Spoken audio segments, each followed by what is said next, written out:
In the debate over abortion, uh, I believe this is one of the few instances where uh, a meeting in the middle ground might be an appropriate uh, step to take. Even though I hate the idea of compromise typically, because you can use the idea of compromise to, give in to evil just a little bit, which I'm not a fan of. But besides the point,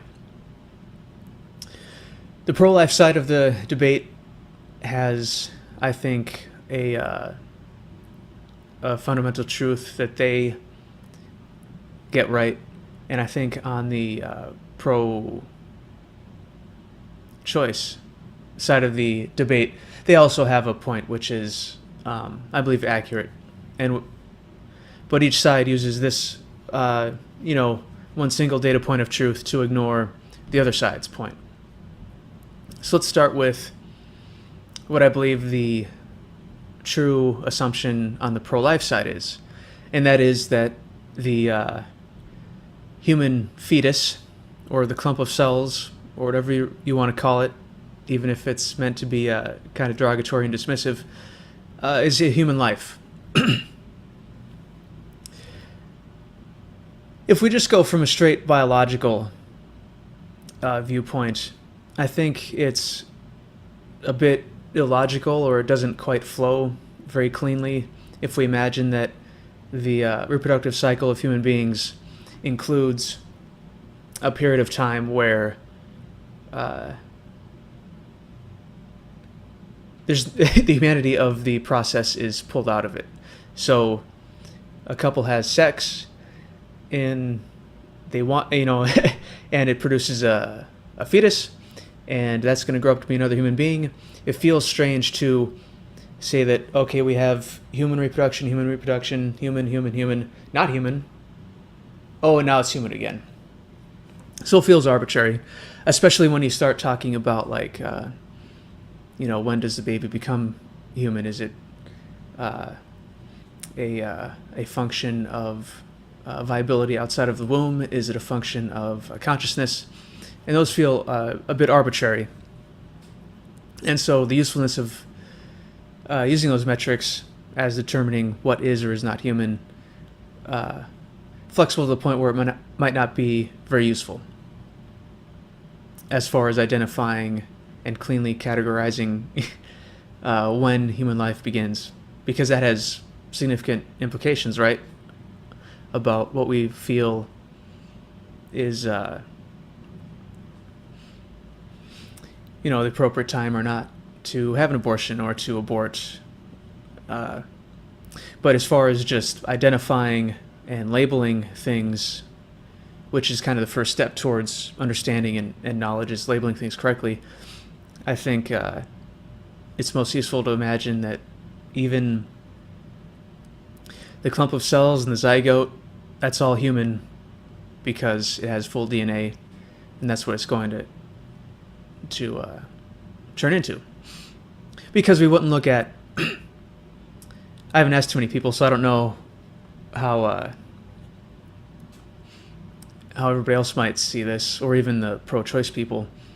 If we look at any other mammal or any other animal species that reproduces, with two genders, if in their reproductive cycle, if the clump of cells of a dog, when dogs mate and they create puppies, are those not puppies until some point? Or would we consider them puppies? Or are they just, puppy zygotes or puppy fetuses?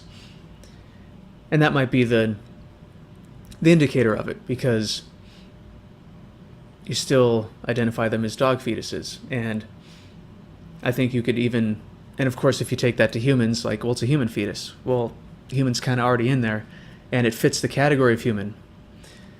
So I think that's what the pro-life side of the debate gets right. I think they they have the clearer and the more logical identifier for what a fetus is. But that doesn't mean they're completely right about the value of a zygote or a fetus, or because obviously it develops into a baby, and I think that their values at different stages are different. Because we could say, and of course, I mean, that just kind of harks back to an economic principle that every value is subjective on pretty much everything. Even pro-lifers would like to say that all human life is valuable, but it's not the case, because in my experience, there's a decent overlap between pro-life people and those that feel that the death penalty is justifiable or desirable. And plus, would pro-life people, how do they feel about letting somebody in a coma die, or pulling the plug on them, even if there's like a small chance of them walking out of it? Of course, there are a lot of them, and it's highly associated with religious belief. And I know there's a lot of religious people out there that would hang on to someone in a coma for as long as possible. But I feel like there's a decent number of religious people that would also say that, well, if they're in a coma and there's virtually no possibility of them coming out of it, well, then it's okay to let them go. And isn't that just a statement of value? Because the person in the coma, their value is low because, and it's highly linked to their consciousness, right? And you could even link it to their value economically, because it's very costly to, keep somebody in a coma alive. There's special equipment. There's a room in a hospital. There's staff that need to be paid for the services. So in a pretty explicit way, you can almost, at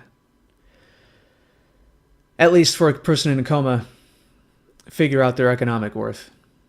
At what point is it cost too much to keep them alive?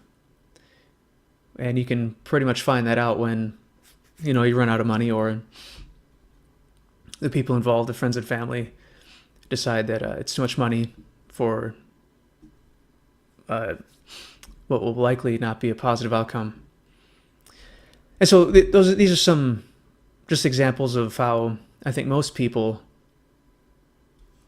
even if not explicitly realizing it, have a subjective value of human life.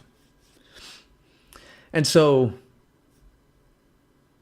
we can bring that back in and say, well, a fetus has a subjective value as well. And that's tied, into things like how many people are emotionally connected to it. And for a fetus, that's usually less people than somebody who's been alive for a while, because they make friends and more connections than, an individual that hasn't been born yet. And their cognitive abilities are, not even, aren't online, or obviously in the early stages of developing. And so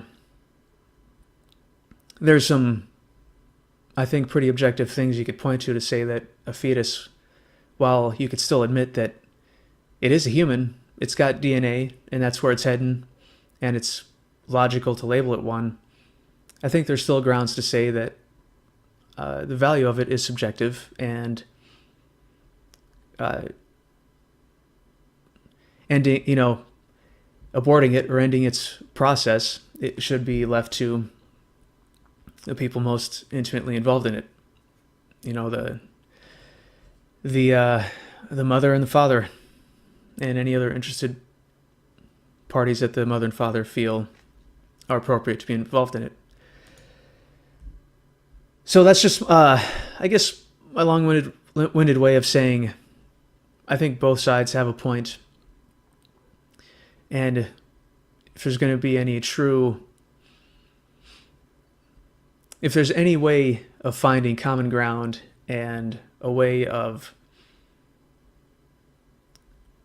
dealing with how reproduction should work, and the various complications and motivations, and and it's really important to be able to control your fertility, because it's a huge investment having a kid. So both sides need to keep in mind that, sure, a human fetus or zygote and the early stages, it's a human. It's probably the most useful way of thinking about it is to say that it's a human, because it removes the arbitrariness of the label. But at the same time, value is subjective, and we need to be able to figure out there are still other ways to determine, whether or not a human being, basically can be killed or aborted or let go, because we do that with people that have, been conscious and have been living. So it's perhaps not too insane to believe that we can make choices about the value of human beings early in their development cycle. One final point I'd like to make, which kind of relates to my opinion of the whole subject, for all the crazies in the pro-life camp, I don't think they hold a candle to the crazies in the pro-choice camp. Even though I think abortions and control over your reproductive systems should be upheld, and people should have a right to it, the extremists on the pro-choice side of the debate openly celebrate abortions, and to the point where they claim that they are overall positive experiences, and they have things like tweet out your abortion and so forth on social media, and it's completely repugnant. In keeping with forming fetuses and zygotes are still human, abortions are still a tragedy. It's a mini tragedy. They suck. They're harsh obviously on the human being that's life is being extinguished, and it's hard on the mother's life. Whether it's mental, from what I've gathered, a lot of women go through mental, anguish or regret or pain from having gone through it. And there's also a physical toll, even though, from what I understand, abortions now are pretty safe, but there's a risk associated with it. I mean, pulling out a fetus or a zygote from the womb, which is supposed to stay there and it's designed to go through the reproductive process of allowing it to develop, and just pulling it out, is not necessarily good for your reproductive organs. And so overall, we should be able at least to admit that abortion is kind of a tragic thing. It's a sad thing. And whatever side of the debate you fall on, I think it's reasonable to want to try to have the least number of abortions in society as possible, through support for, women's health, birth control. What else? There's other things we can do besides, criminalizing abortion to minimize its prevalence in society. The over-celebration of abortion by its loudest supporters smacks of regret and their overcompensation and trying to overcome that. I don't think there's really any debating or reasoning to be had with them. All right, well, thanks for listening, and I'll talk to you later. Bye.